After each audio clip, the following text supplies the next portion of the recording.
আসসালামু আলাইকুম ভিউয়ার্স, বর্তমানে আমি আছি চুয়াডাঙ্গা জেলা টাউন ফুটবল মাঠে।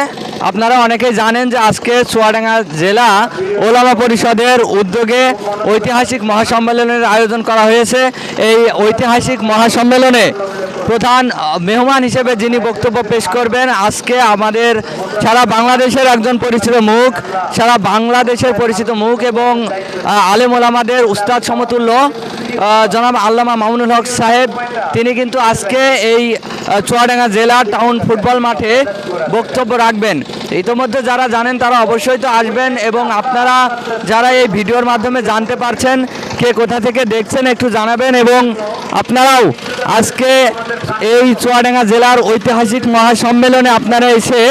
যোগদান করে ইসলামের সুন্দর বাণীগুলো আপনারা নিয়ে যাবেন, এখান থেকে শ্রবণ করবেন এবং ইসলাম সম্পর্কে, ইসলামের দিক নির্দেশনা সম্পর্কে,